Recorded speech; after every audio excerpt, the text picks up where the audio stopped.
Welcome to the Creative Force Podcast, a podcast all about empowering you to live in your God-given identity and go after the dreams in your heart.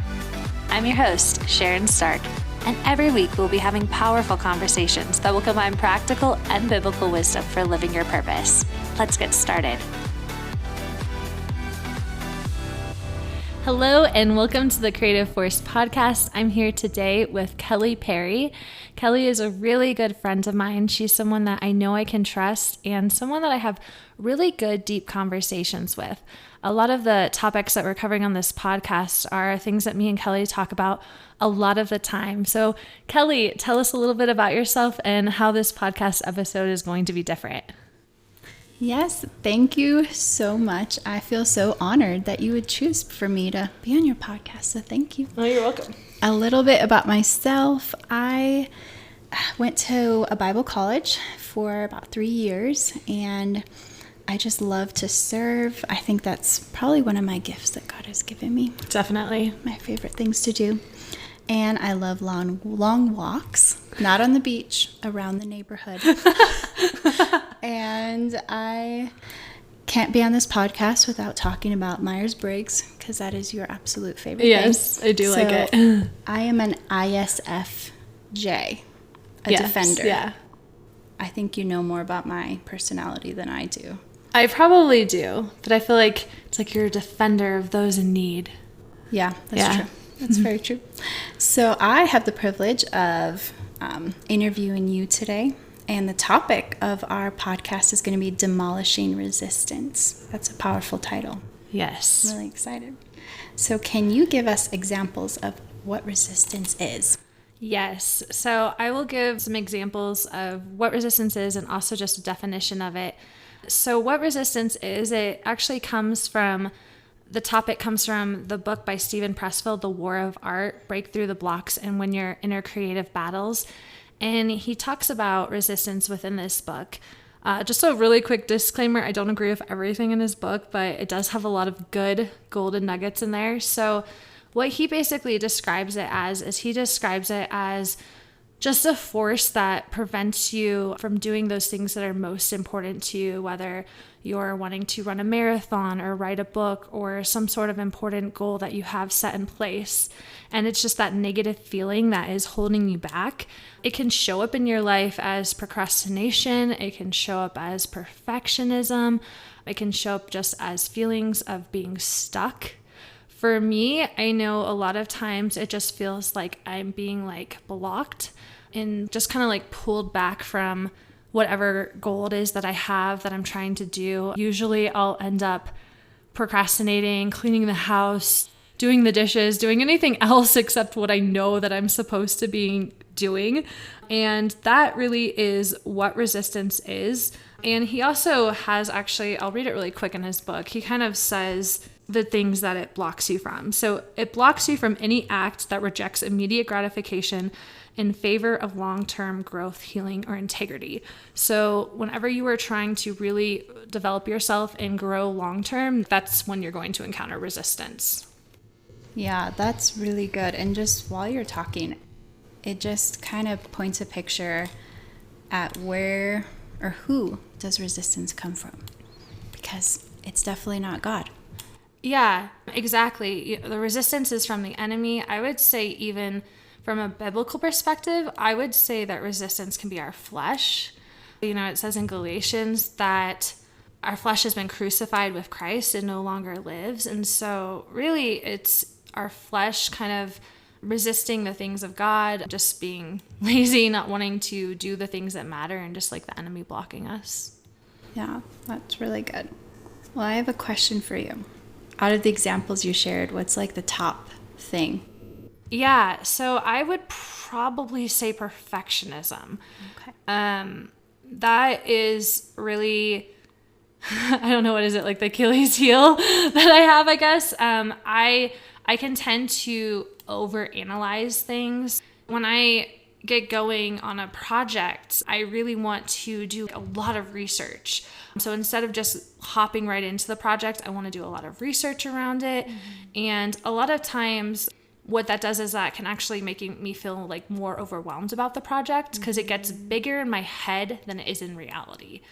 And I think that's a really important thing too, is a lot of times things, we make it seem harder than it is to actually get started. And the more time you think about it, I feel like the harder and harder it can become.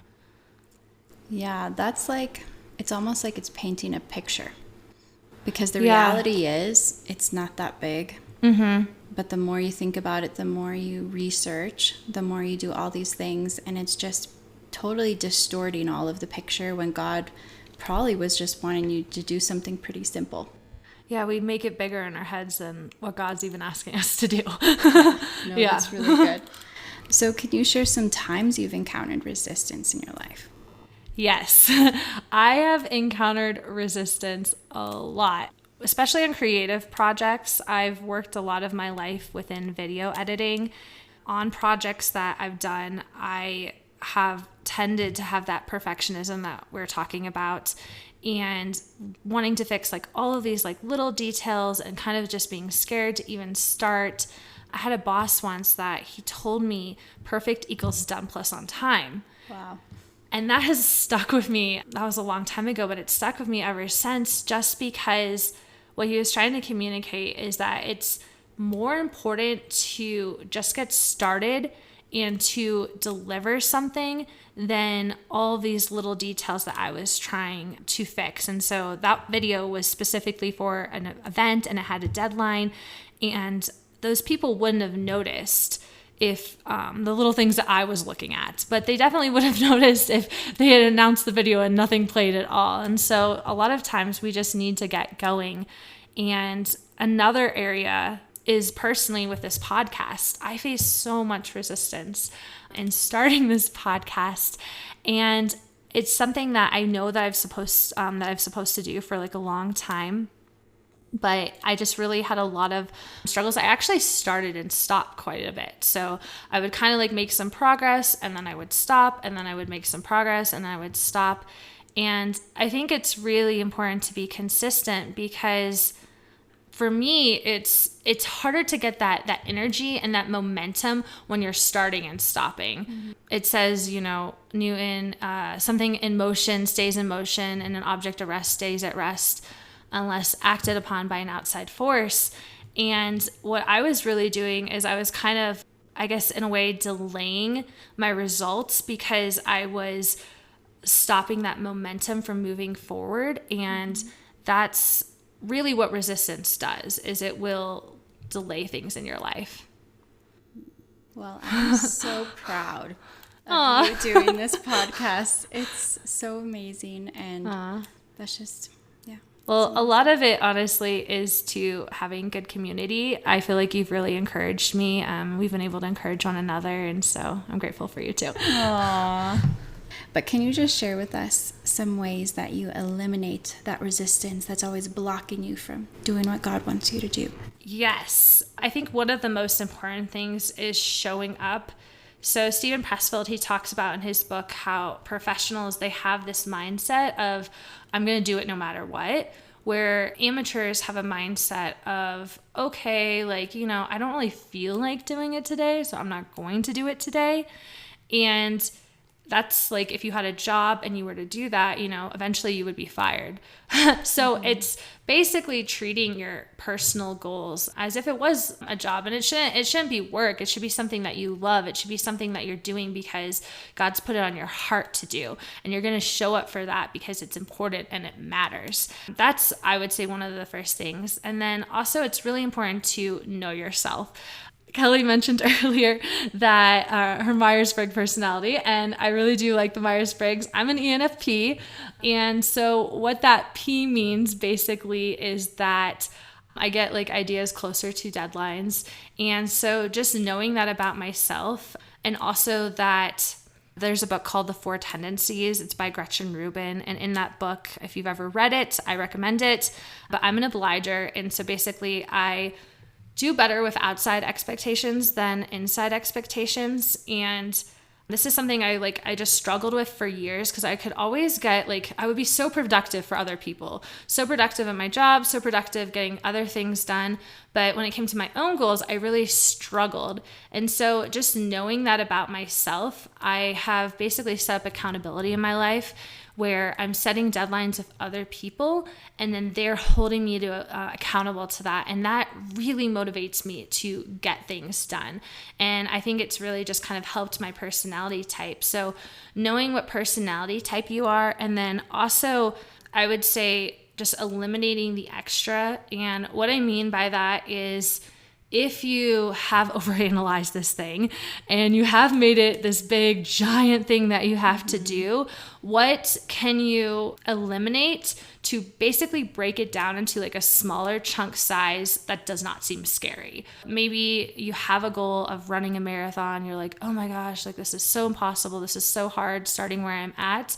So what is the smallest chunk you could break that down to? Maybe it's just going to the gym every day.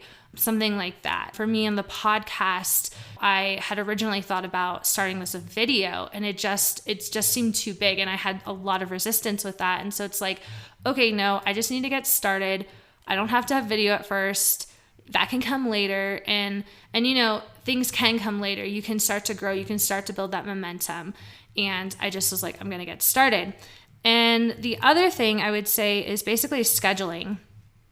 I think it's really good if you have the ability to schedule a day for whatever it is you're trying to get done, and do that thing first thing. Mm-hmm. It's so much easier if you just do it first thing and you don't put it off. You have the energy. You want to make sure that you're not depleted, because a lot of times we can have resistance to when we're just burnt out and we don't have the energy for something.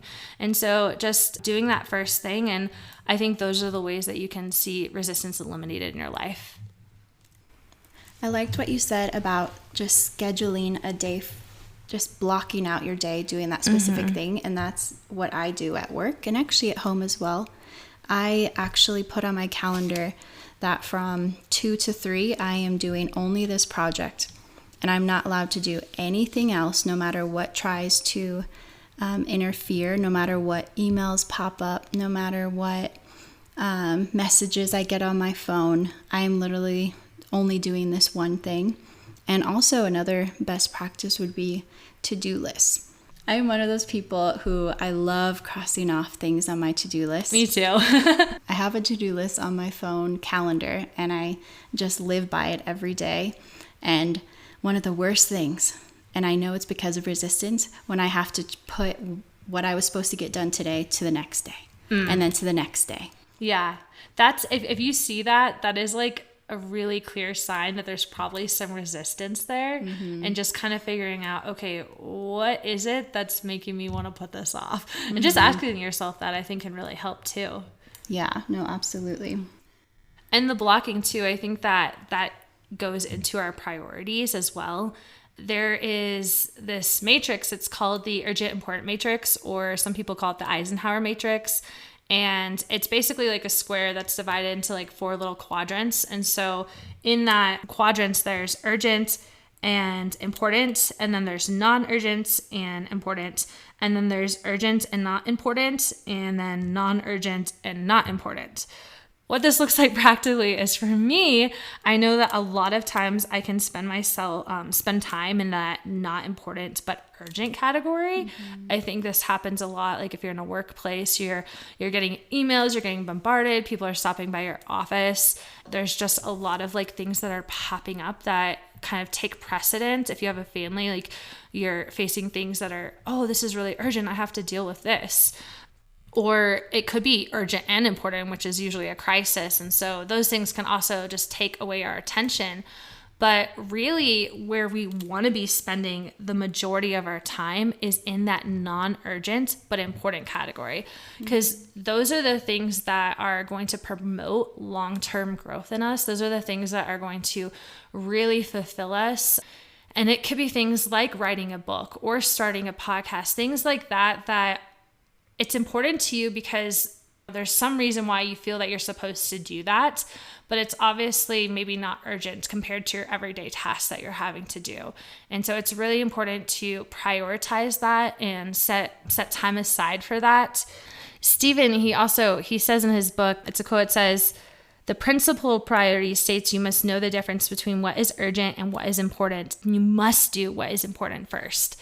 And so just really focusing on those things that are going to overall give you long-term growth is how you can prioritize your time better.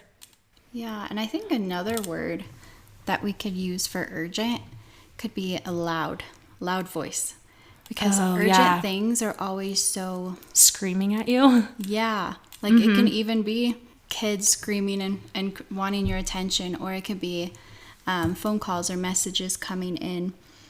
But I think the way we can kind of decipher what is important in my life and what's non-urgent is you just ask the Lord. Yes. It's not up to you to figure out, okay, God, like what's important in my life? What should I be doing? It's not up to us to figure out our priorities in life. The Lord will show us that. And so with that, that means that we have to say no to the urgent sometimes. And that's okay. Yeah. Yeah. You made a really good point. Carrie Pickett, she's a Bible teacher, for those of you listening who maybe have never heard of her, but she has a course on time management. And she basically says that time management is just giving your calendar to the Lord and asking him, like, what should I be focusing on? Like, what should I be doing? What's important? And I think that, like that's something that we can all probably do better. I know that I could do better at that, but it's just finding those things that the Lord's telling you to do and making those the top of your to-do list. Mm-hmm.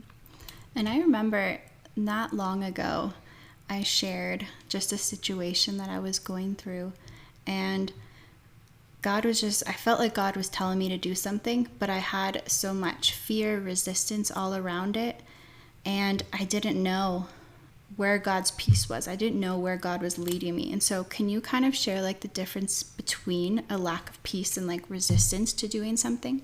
Yeah. So the difference between a lack of peace and resistance, I would say a lack of peace, I think it says in Colossians 3:15 that we should let the peace of God rule in our hearts. That word for rule in the Greek, it's umpire. And I just think of baseball when an umpire, he's calling the shots, he's saying that's in, that's out. That's really how the peace of God should be working in our life. And for me, it's just a knowing. I just know that I know I should either do this or I shouldn't. That's how the peace of God appears in my life. And then resistance, on the other hand, for me, it really shows up as fear. There's a lot of fear around it, whether it's like a fear of failing or a fear of rejection, fear just of man in general. It's just thinking like, oh, this isn't going to be good enough. What are people going to think? And so a lot of times I can know that I'm experiencing resistance because I have a lot of fear around it. And a lot of times too, it's something that I know God has told me to do.